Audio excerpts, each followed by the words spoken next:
हामीले वेभ नेचरमा लेख्दाखेरि लाइटलाई यसरी लेख्छौँ। पार्टिकल नेचरमा लेख्दाखेरि हामीले चाहिँ एज अ फोटोनको रूपमा लेख्छौँ। फोटोन पार्टिकल फोटोनको रूपमा चाहिँ हामीले लेख्छौँ।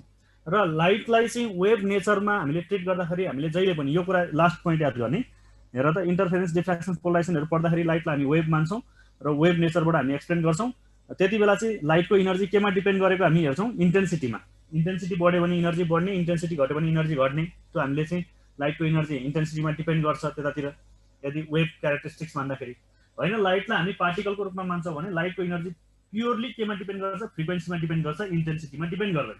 अब हामी फोटो इलेक्ट्रिक इफेक्ट च्याप्टर पढ्दाखेरि लाइटलाई हामी पार्टिकल नेचरको रूपमा ट्रिट गरेर पढ्छौँ। त्यस कारणले गर्दा होल फोटो इलेक्ट्रिक इफेक्टभरि तिमीले इन्टेन्सिटी घटबड गरेको छ भने इनर्जीमा घटबड आउनेवाला छैन, खालि फ्रिक्वेन्सीमा डिपेन्ड गर्छ। फ्रिक्वेन्सी घटबड भयो भने फ्रिक्वेन्सी बढ्यो भने इनर्जी बढ्छ, फ्रिक्वेन्सी घट्यो भने इनर्जी घट्नेवाला छ। इन्टेन्सिटी चेन्ज गरेर अर्थात् number of photon radiation light रेडिएसनहरू इन्क्रिज गरेर चाहिँ के हुँदैन भने इनर्जीमा घटबड हुनेवाला छैन। साउन्ड आएन भन्दैछ, साउन्ड सुनिएको छैन? एकचोटि लेखौँ है सबैजनाले। कसले एउटाले भन्दैछ मलाई अन्जिला ढकाल साउन्ड सुनिएन भनिरहेको छ। सुनिएको छैन साउन्ड? अरूले देख त त्यहाँ छ भनिरहेको छ। ठिक छ, तिम्रो केही प्रब्लम भयो कि एकचोटि चेक गर ल। यो रिकल पोइन्ट यो विचार गर्ने जहिले। अब हामी अहिले के गर्छौँ भने फोटो इलेक्ट्रिक इफेक्ट पढ्ने बेलामा लाइटको वेभ नेचर हामी डिस्कस गर्दैनौँ। अब हामी खालि लाइटलाई पार्टिकलको रूपमा ट्रिट गरेर पढ्छौँ। फोटो इलेक्ट्रिक इफेक्ट भयो, photo electric effect is explain on the basis of particle nature of light. एउटा पोइन्ट त्यही भयो तिमीलाई। Photo electric effect is explain on the basis of option एमा पार्टिकल नेचर, बीमा वेभ नेचर, सीमा both. यस्तो खालको कुरा आयो भने खालि ओन्ली पार्टिकल नेचरको रूपमा लाइटलाई लिएर मात्र हामी फोटो इलेक्ट्रिक इफेक्ट एक्सप्लेन गर्छौँ। यो पोइन्ट भयो, त्यो दुईटा नेचर। अब हामीले लाइटलाई पार्टिकल नेचरको रूपमा मान्दाखेरि लाइटको पार्टिकल भनेको के हो त भन्दाखेरि photon particle, elementary particle of light भनेको चाहिँ फोटोन। लाइटको इलिमेन्टरी पार्टिकल भनेको फोटोन हो। फोटोनले जसरी एउटा इलेक्ट्रोनले बिहेभियर देखाउँछ, जस्ट लाइक फोटोनले पनि त्यस्तै इलेक्ट्रोनले देखाउने जस्तो मास बिहेभियर उसले पनि देखाउँछ हैन। वेभ बिहेभियर पनि देखाउँछ, मास बिहेभियर पनि देखाउँछ। मास बिहेभियर देखाउँदाखेरि लाइटलाई हामी के को रूपमा बुझ्छौँ? कम्बिनेसन अफ फोटोन, धेरैवटा फोटोनको कम्बिनेसनमा लाइटलाई हामी बुझ्छौँ। यो क्लास 12 मा पढेको छौँ। र यी पोइन्टहरू रिकल गरे एकचोटि। यसलाई के पनि भन्ने गरिन्छ भन्दाखेरि फोटोनलाई हामी packet of energy yeah quantum of energy भन्छौँ, अर्थात् बन्डल अफ इनर्जी। यो कुरा बुझ्छौँ हैन। अर्को लाइट, यो फोटोन भन्ने चिज चाहिँ लाइटको पार्टिकल भएकाले गर्दा लाइट कहिले पनि रेस्टमा आउँदैन। लाइटको velocity never equal to 0, not equal to 0, कहिले 0 हुनेवाला छैन। लाइटको स्पिड भनेको कति हुन्छ? c बराबर हुन्छ 3 × 10⁸ मिटर पर सेकेन्ड। फोटोनको स्पिड पनि 3 × 10⁸ मिटर पर सेकेन्ड हुन्छ। र फोटोन कहिले पनि रेस्टमा आउँदैन। रेस्टमा आउँदैन भने उसको रेस्ट मास कति हुन्छ? 0 हुन्छ। रेस्ट मास अफ फोटोन 0 हुन्छ। यो पोइन्ट सम्झिने, रेस्ट मास अफ फोटोन 0, किनभने photon does not exist at rest. Recall गर्दै जाऊ। अब फोटोन रेस्टमा आउँदैन भने फोटोनसँग मास हुन्छ कि हुँदैन त? फोटोन एउटा पार्टिकलको रूपमा हामी बुझिरहेछौँ भने पार्टिकल हो भने पार्टिकलसँग जहिले पनि मास हुनुपर्छ। अब मास भनेको कति हुन्छ त? फोटोनको मास भनेको चाहिँ हामी यहाँ मैले लेखेको छु हेर त, फोटोनको मास न्युटनियन मास जस्तो हुँदैन। न्युटन मेकानिक्समा जसरी हामी यति केजी उति केजी भनेर मास क्याल्कुलेट गर्छौँ, त्यसै गरी यहाँ फोटोनको मास क्याल्कुलेट गरिँदैन। मोडर्न फिजिक्समा चाहिँ हामीले फोटोनको मास भनेको इनर्जी इक्विभ्यालेन्ट टु मासबाट निकाल्छौँ हेर है त। इनर्जी कति हुन्थ्यो? फोटोनको इनर्जी, एउटा फोटोनको इनर्जी hf हुन्थ्यो। अब इक्विभ्यालेन्ट मास भनेको कति हो त? इनर्जी इक्विभ्यालेन्ट मास भनेको चाहिँ mc², आइन्स्टाइन मास इनर्जी रिलेसनबाट हामी निकाल्छौँ। सो यहाँबाट मास अफ फोटोन भनेको यति hf इनर्जी भएको फोटोनसँग मास कति हुन्छ त भन्दाखेरि hf/c² हुन्छ। यति हुन्छ मास अफ फोटोन भनेर हामी यसरी निकाल्छौँ। यो चाहिँ हामी न्युटनियन मेकानिक्सतिरबाट निकालिनौँ, हामी यता मास इक्विभ्यालेन्ट रिलेसनबाट हामी निकाल्छौँ। मास अफ फोटोन भन्नु भने रेस्ट मास 0। अब मासको कुरा गर्दा जहिले पनि hf/c²। यो मास केमा डिपेन्ड गरेको छ भन्दाखेरि फ्रिक्वेन्सीमा डिपेन्ड गरेको छ। फ्रिक्वेन्सी इन्क्रिज हुँदाखेरि मास पनि इन्क्रिज भएको छ, फ्रिक्वेन्सी डिक्रिज हुँदा मास पनि डिक्रिज भएको छ। भनेपछि डिफ्रेन्ट रेडिएसनको फ्रिक्वेन्सी डिफ्रेन्ट हुन्छ। त्यसकारणले गर्दा डिफ्रेन्ट रेडिएसनमा फोटोनको मास पनि डिफ्रेन्ट हुँदछ। फ्रिक्वेन्सी हाई भएकोमा फोटोनको मास हाई छ। सर एक्जाममा कन्स्ट्यान्टको भ्यालुहरू दिन्छ कि नै? दिन्छ, कन्स्ट्यान्टको भ्यालुहरू दिइहाल्छ। अब नन कन्स्ट्यान्टको भ्यालु दिँदैन, h को भ्यालु दिनु परेन, c को भ्यालु दिनु परेन। ल डिफ्रेन्ट रेडिएसनमा फ्रिक्वेन्सी फरक परेपछि मास पनि फरक पर्छ, त्यो कुरा विचार गर्ने। फोटोनको मास भनेको hf/c² हुन्छ। अब फोटोनसँग मास छ भने त्योसित के पनि हुन्छ? मोमेन्टम पनि हुन्छ। मोमेन्टम पनि तिमी क्याल्कुलेट गर्न सक्छौ। मोमेन्टम निकाल्नु पर्यो भने मास आइसक्यो, मास इन्टु भेलोसिटी गर्ने बित्तिकै के आउँछ त? मोमेन्टम आउँछ। मोमेन्टम अफ फोटोन कति आउँछ त? मोमेन्टम पनि एकचोटि रिकल गरिहाल। मोमेन्टम अफ फोटोन भनेको मास इन्टु भेलोसिटी मास भनेको m कति निकालेछौ hf/c² इन्टु भेलोसिटी c फोटोनको सो मोमेन्टम कति आयो त भन्दाखेरि hf/c आयो फोटोनको मोमेन्टम हेर त पार्टिकलसँग मात्र मोमेन्टम हुन्छ र लाइटको मोमेन्टम या फोटोनको मोमेन्टम भन्नु भने hf/c आउँदो रहेछ कति आइदियो यहाँ hf/c मोमेन्टम hf/c आयो है मोमेन्टम hf/c अब मोमेन्टम त्यति आयो भने यहाँनिर हेर मोमेन्टम अफ लाइट चाहिँ hf एकछिन मोमेन्टम लाइट को मोमेन्टम hf/c आयो momentum of light yeah momentum of photon hf/c frequency फरक परेपछि मोमेन्टम पनि फरक पर्यो अब हामीलाई थाहा छ फ्रिक्वेन्सी भनेको के हो त भन्दाखेरि भेलोसिटी बाइ वेभलेन्थ c/λ यो फर्मुला युज गर्ने बित्तिकै यहाँबाट कति आउँछ h/λp अर्थात लैम्डा इक्वल टु कति आयो त्यहाँबाट h/p यो रिलेसन तिमीलाई थाहा छ यो रिलेसन हामी के भन्छौं डी ब्रोग्ली वेभलेन्थ भन्छौं डी ब्रोग्ली यो फोटोनबाट हामी डी ब्रोग्ली वेभलेन्थ सम्म पुग्यौं डी ब्रोग्ली वेभलेन्थ लैम्डा भनेको वेभलेन्थ p भनेको मोमेन्टम मोमेन्टम भनेको केसँग रिलेटेड छ मोमेन्टम भनेको related to particle nature related to with particle नेचरसँग रिलेटेड छ पार्टिकल नेचर अनि वेभलेन्थ भनेको रिलेटेड विथ के भयो त भन्दाखेरि वेभ नेचरसँग रिलेटेड छ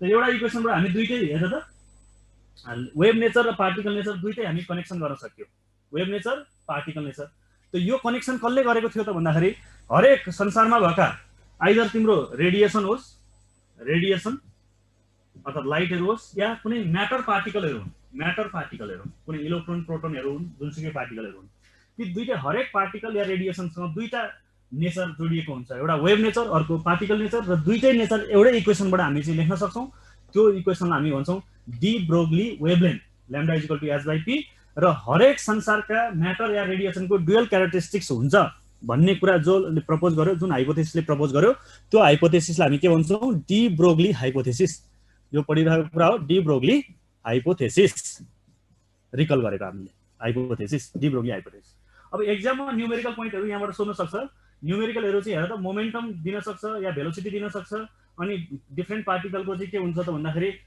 डी ब्रोग्ली वेभलेन्थ निकाल भन्न सक्छ डी ब्रोग्ली वेभलेन्थ कसरी आउँछ डी ब्रोग्ली वेभलेन्थको लागि हेर त डिफरेन्ट त्यहाँबाट फर्मुलाहरु तिमी बनाउन सक्छौ डी ब्रोग्ली वेभलेन्थको लागि डिफरेन्ट फर्मुला बनाउँदा यहाँबाट एउटा फर्मुला त भयो कति त लैम्डा इक्वल टु h/p ल एउटा फर्मुला त्यो भयो अरु फर्मुलाहरु पनि कन्भर्ट गर्दै जाऊ नम्बर 1 मा de Broglie wavelength lambda equal to कति भयो h/p p भनेको मोमेन्टम फोटोनको मोमेन्टम फोटोनको भनेको छ भने मास इन्टु भेलोसिटी c राख अरु पार्टिकलको लागि भनेको छ भने m into v mass velocity राख्दिने मोमेन्टम भनेको त्यसपछि यो डी ब्रोग्ली वेभलेन्थलाई मोमेन्टमलाई काइनेटिक एनर्जीमा लगेर कन्भर्ट गर्छौ भने kinetic energy momentum p equal to कति हुन्छ √/2m ke मेकानिक्सबाट यो रिलेसन युज गर्दियो भने डी ब्रोग्ली वेभलेन्थ कति आउँछ त 2m ke यो पनि फर्मुला नोट गर डिफरेन्ट पार्टिकलको काइनेटिक एनर्जी दिन्छ त्यसपछि डी ब्रोग्ली वेभलेन्थ कम्पेयर गर्नका लागि सोधिरहेको हुन्छ यो फर्मुला युज गर्ने त्यसपछि फेरि तिमीलाई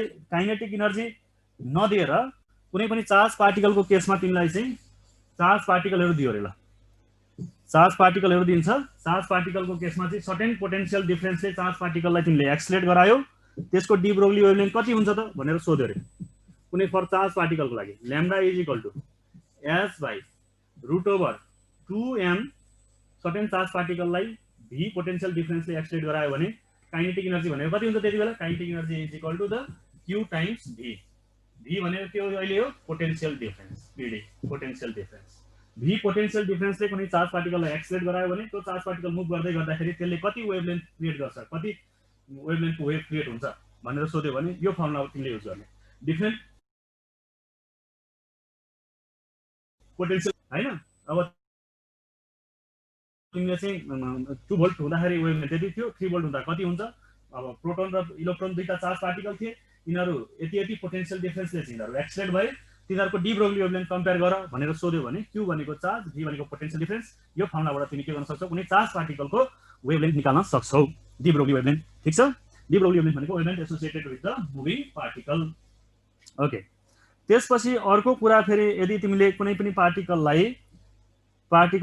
चार्ज पार्टिकल छैन, अर्को कुनै थर्मल पार्टिकल छ, सर्टेन टेम्परेचर दिएर चाहिँ त्यो पार्टिकललाई तिमीले चाहिँ काइनेटिक एनर्जी गेन गराएर त्यो पार्टिकल यदि मुभ गर्छ भने त्यस्ता खालका पार्टिकलको तिमीले डी ब्रोग्ली वेभलेन्थ निकाल्नु पर्यो। जस्तो न्यूट्रल पार्टिकल लाइक न्यूट्रोन, त्यस्ता खालका पार्टिकलहरू पोटेन्शियल डिफरेन्सबाट एक्सलेट हुँदैनन्।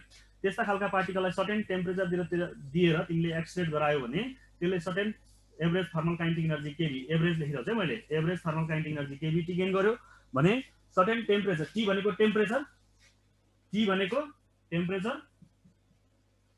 अनि केबी भनेको Boltzmann constant, Boltzmann constant 1.38 into 10 to the power minus 23 kelvin हैन पर केल्भिन यति हुन्छ।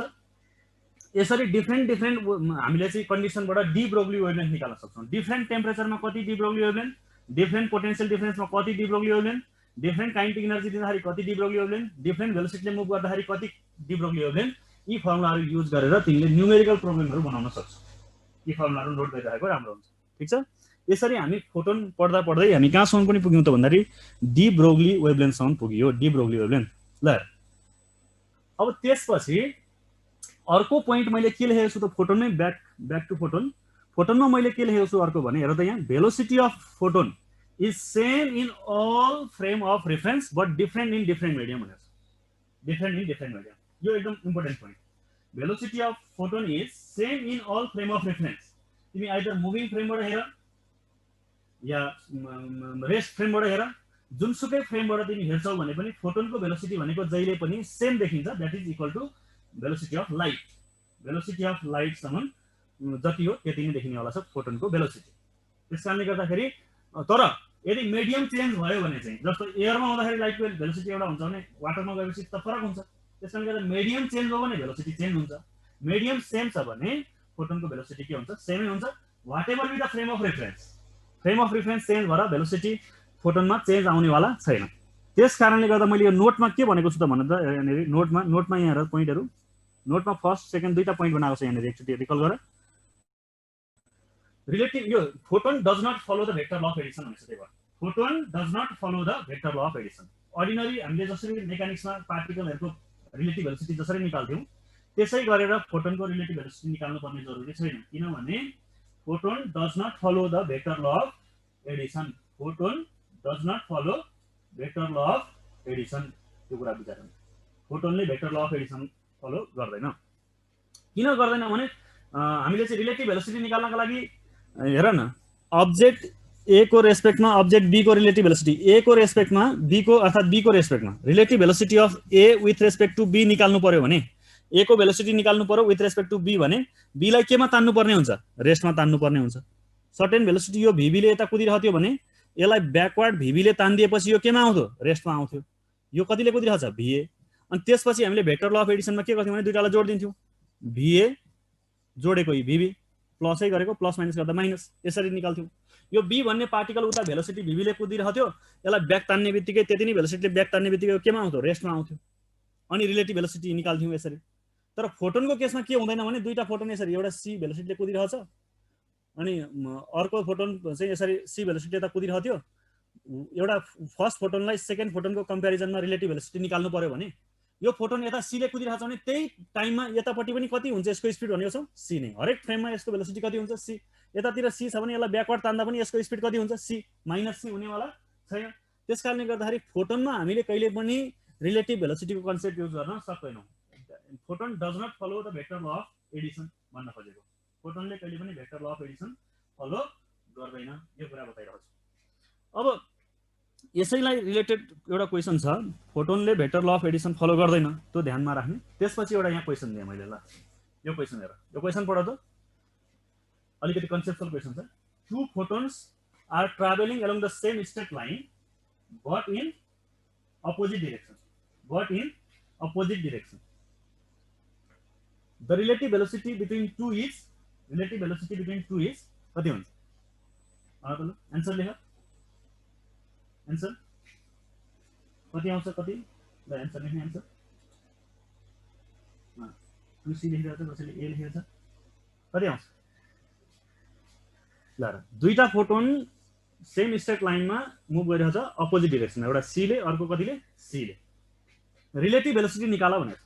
अब यो चाहिँ न्युटन मेकानिक्समा जस्तो रिलेटिभ भेलोसिटी तिमीले चाहिँ अपोजिट डिरेक्सनमा कुदेपछि 2c हुन्छ भनेर लेख्ने होइन। अघि नै मैले के भनेको छु भने लाइट फोटोनहरू जतासुकै कुदोस्, जुनसुकै डिरेक्सनमा कुद्योस्, रिलेटिभ भेलोसिटी भनेको जहिले पनि यहाँ vector law of Edison use हुँदैन। जुनसुकै फ्रेममा हेरे पनि यसको रिलेटिभ भेलोसिटी भनेको कति हुन्छ? c नै हुन्छ। यो लेख्ने हुन्छ रिलेटिभ भेलोसिटी कन्सेप्ट युज गर्ने। सेम डिरेक्सनमा होस्, अपोजिट डिरेक्सन होस्, यसरी सेम डिरेक्सनमा कुदे पनि कति हुन्छ? रिलेटिभ भेलोसिटी c नै हुन्छ। अपोजिट कुदे पनि कति हुन्छ? c नै हुन्छ। सर्टेन एंगल बनाएर कुदे पनि कति हुन्छ? c नै हुन्छ। c ले अब सर्टेन 60 डिग्री एंगल बनाएर कुद्यो भने नि कति हुन्छ? c नै हुन्छ। त्यसकारणले गर्दा फोटोनमा रिलेटिभ भेलोसिटी कन्सेप्ट युज गर्दैन। हर फ्रेमबाट हेर्यो भने भेलोसिटी कति देखिन्छ? c नै देखिन्छ। यसरी तिमीले यो धेरैले 2c हान्ने चान्स हुन्छ, तर 2c is a wrong answer, किनभने भेक्टर ल अफ एडिसन यहाँ युज गर्नु पर्दैन। हरेक फ्रेममा फोटोनको भेलोसिटी कति त? c। That's why relative velocity जहिले पनि c। मिडियम चेन्ज भयो भने चेन्ज हुन्छ। मिडियम चेन्ज भयो भने भेलोसिटी के हुन्छ? चेन्ज हुन्छ। अब जस्तो वाटरमा हेर्यो भने वाटर भित्र गयो भने भेलोसिटी c नभएर कति हुन्छ त? यस फोटोनको भेलोसिटी v थियो, फोटोनको भेलोसिटी v थियो भने मिडियम चेन्ज भयो भने अगेन कति हुन्छ relative velocity? v। Medium change भयो भने चेन्ज हुन्छ, तर के हुन्छ भन्दाखेरि त्यो मिडियम भित्र हुने भेलोसिटी नै रिलेटिभ भेलोसिटी हुन्छ। लाइट एउटा डिरेक्सनमा जति भेलोसिटी कुदेको हुन्छ त्यही टाइममा अर्को डिरेक्सनमा पनि त्यति नै भेलोसिटी कुदिरहेको हुन्छ क्या। त्यही भएर तिमीले मिडियम चेन्ज भए पनि लाइटलाई हामी रेस्टमा ल्याउन त सक्दैन, रेस्टमा त ल्याउन सक्दैन। त्यसकारणले गर्दा रिलेटिभ भेलोसिटी भनेको always equal to the velocity of light, त्यो मिडियममा हुने भेलोसिटी बराबर। एयरमा हुँदाखेरि c बराबर, कुनै मिडियममा छ भने त्यो मिडियममा जति भेलोसिटी हुन्छ त्यति नै बराबरको रिलेटिभ भेलोसिटी हुन्छ फोटोनको। त्यसकारणले गर्दा आन्सर कति भयो त? c अहिले। ठीक छ, कुरा बुझ्यो? ओके, अब हामीले फोटोनको बारेमा जानकारी लिइसकेपछि अब जाउँ हामी फोटो इलेक्ट्रिक इफेक्टको बारेमा है त। फोटो इलेक्ट्रिक इफेक्टमा पनि अब तिमीले यो फोटो इलेक्ट्रिक इफेक्ट के हो भन्ने कुरा मैले अहिले एक्सप्लेन गर्नु पर्दैन। यहाँ भित्रका हामीले कन्सेप्चुअल पोइन्टहरु चाहिँ यसमा डिस्कस गर्दैनौँ। के छ त? अब फोटो इलेक्ट्रिक इफेक्टमा यहाँबाट फोटोनहरु खस्ने, अनि फोटोन खसिसकेपछि यहाँको इलेक्ट्रोनलाई बाहिर निकाल्नका लागि certain amount of minimum energy चाहिन्छ, जसलाई हामी के भन्छौँ? Work function. मिनिमम एनर्जी इलेक्ट्रोनले पाइसकेपछि अब इलेक्ट्रोन यहाँबाट के हुन्छ त भन्दाखेरि बाहिरतिर के हुन्छन्? इजेक्ट हुन्छन्, मेटल सर्फेसबाट बाहिर जान्छन्। त्यो इफेक्टलाई हामी के भन्थ्यौँ? फोटो इलेक्ट्रिक इफेक्ट भन्थ्यौँ। यो हामीले माइनर कुरा प्लस 2 मा पढेको कुरा हो, यसमा धेरै हामीले टाइम वेस्ट गर्नु पर्दैन। खाली यहाँबाट खसेको फोटोनको एनर्जी, जस्तो मान फोटोनको एनर्जी यहाँबाट हामीले चाहिँ 9 इलेक्ट्रोन भोल्टको फोटोन यहाँ खसेको छ। 9 इलेक्ट्रोन भोल्टको फोटोनको एनर्जी हेर है, E इज इक्वल टु कति छ त? 9 इलेक्ट्रोन भोल्ट। 9 इलेक्ट्रोन भोल्टको फोटोन यहाँ खस्यो। मेटलमा भएका इलेक्ट्रोनलाई मिनिमम एनर्जी 3 इलेक्ट्रोन भोल्ट चाहिन्छ। मिनिमम एनर्जी के गर्नका लागि? यो मेटल सर्फेस छोडेर भाग्नका लागि उसलाई कति एनर्जी चाहिन्छ? 3 इलेक्ट्रोन भोल्ट। त्यो मिनिमम एनर्जीको नाम हामी के बोल्छौँ? Work function. त्यो वर्क फंक्सनको भ्यालु केमा डिपेन्ड गर्छ? मेटलको नेचरमा डिपेन्ड गर्छ, त्यहाँ भएको टेम्परेचरमा डिपेन्ड गर्छ।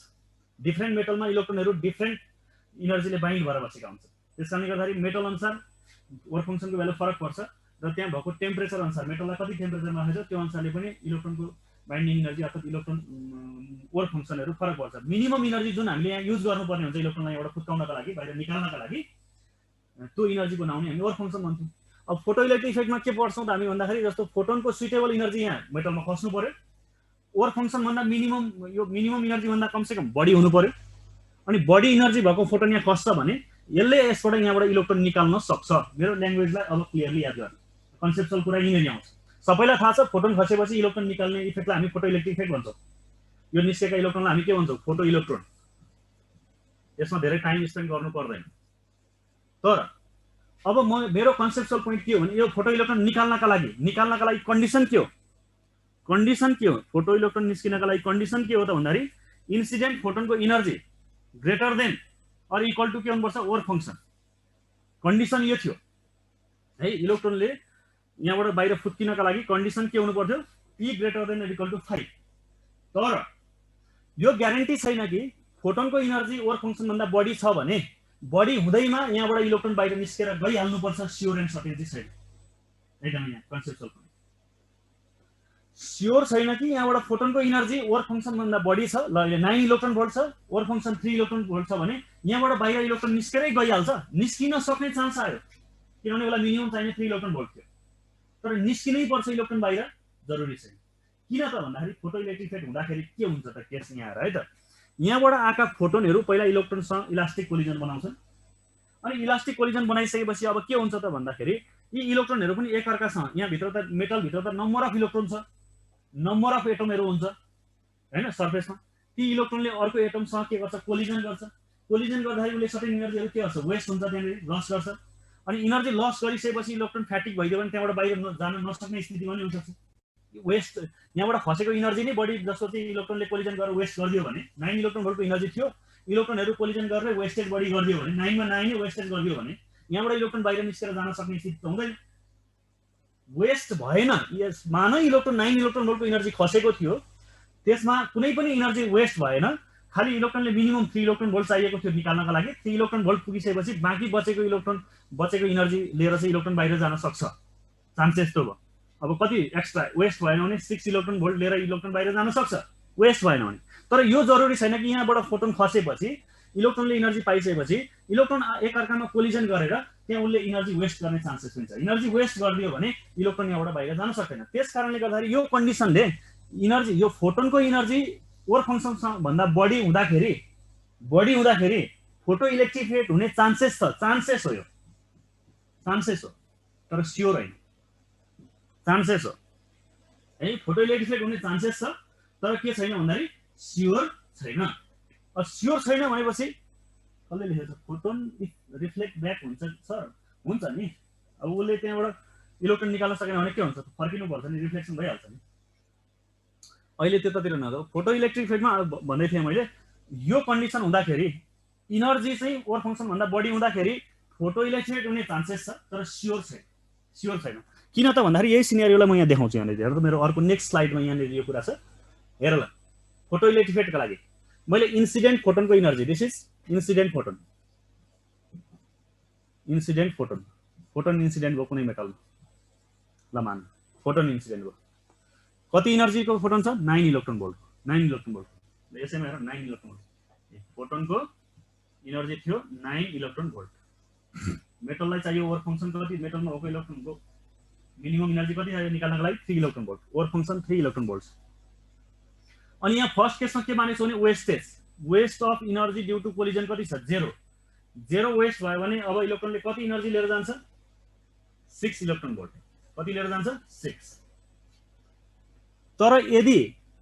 तर यदि दोस्रो केसमा हेर्ने इनर्जी फोटोनको 9 इलेक्ट्रोन भोल्ट नै हो वर्क फंक्सन 3 नै चाहियो मेटल त्यही भएपछि त्यही हुने हो तर कोलिजन गरेर इलेक्ट्रोनले इनर्जी लस गरिदियो ती भित्र कति त भन्दाखेरि 3 इलेक्ट्रोन भोल्ट बराबरको इनर्जी लस गर्यो भने 3 इलेक्ट्रोन भोल्ट बराबरको इनर्जी लस गर्यो भने अब कति बच्यो त हेर्दा 3 मिनिमम इनर्जी इलेक्ट्रोनलाई 3 वेस्ट भयो जम्मी कति हो त 6 इलेक्ट्रोन भोल्ट खर्च भइसक्यो बचेको इनर्जी कति हो त भन्दाखेरि 3 इलेक्ट्रोन भोल्ट अब निस्किने इलेक्ट्रोनको इनर्जी काइनेटिक इनर्जी कति मात्र हुने भयो 3 इलेक्ट्रोन भोल्ट मात्र 3 इलेक्ट्रोन भोल्ट मात्र वेस्ट नहुँदाखेरि कति बोकेर जान सक्थ्यो यो 6 3 इलेक्ट्रोन भोल्ट वेस्ट हुँदाखेरि उसले बचेको कति हो त 3 वर्क फंक्सन 3 वेस्ट जम्मी 6 गयो खसेको कति थियो 9 त उसले लिएर जाने कति भयो 3 इलेक्ट्रोन भोल्ट अब होइन यो केस पनि हुन सक्छ यस्तो तलको केस हेर यो सिनेरियो भइदियो रे 9 इलेक्ट्रोन भोल्ट हो इन्सिडेन्ट फोटोनको energy work function 3 electron volt हो तर वेस्टेज कति भइदियो 6 electron volt wastage due to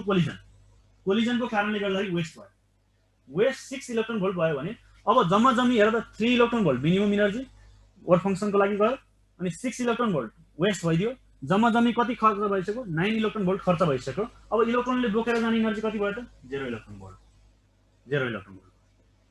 electron volt ready to move बाहिर निस्किन सक्ने स्थितिमा छ तर निस्केर जाँदाखेरि 0 इलेक्ट्रोन भोल्ट लिएर जाने अब लास्टको सिनेरियो पनि यस्तो खालको सिनेरियो भइदियो भने चान्सेस त सबै हुन सक्छ नि त वर्क फंक्सन 3 इलेक्ट्रोन भोल्ट अनि वेस्टेजै 7 भयो रे wastage 7 electron volt all total यहाँ कति एनर्जी खर्च भइसक्यो वेस्टेजै 7 हुने हो भने इलेक्ट्रोन निस्किनको लागि 3 चाहियो 3 इलेक्ट्रोन भोल्ट चाहियो वेस्टेज कति भइदियो 7 इलेक्ट्रोन भोल्ट हामीसँग भएको एनर्जी कति मात्र हो 9 इलेक्ट्रोन भोल्ट हो वेस्टेज 7 भइसक्यो बचेको 2 इलेक्ट्रोन भोल्ट छ मिनिमम उसलाई कति चाहिन्छ 3 त चाहिन्छ तर वेस्टेजमै 7 इलेक्ट्रोन भोल्ट गइसकेपछि अब बाँकी बचेको एनर्जी कति छ हामीसँग 2 इलेक्ट्रोन भोल्ट मात्र छ वर्क फंक्सन भन्दा पनि कम भइदियो त्यसकारणले गर्दाखेरि इलेक्ट्रोन यहाँबाट बाहिर फुत्केर जान सक्दैन सो त्यति बेलाको केसमा फोटो इलेक्ट्रिक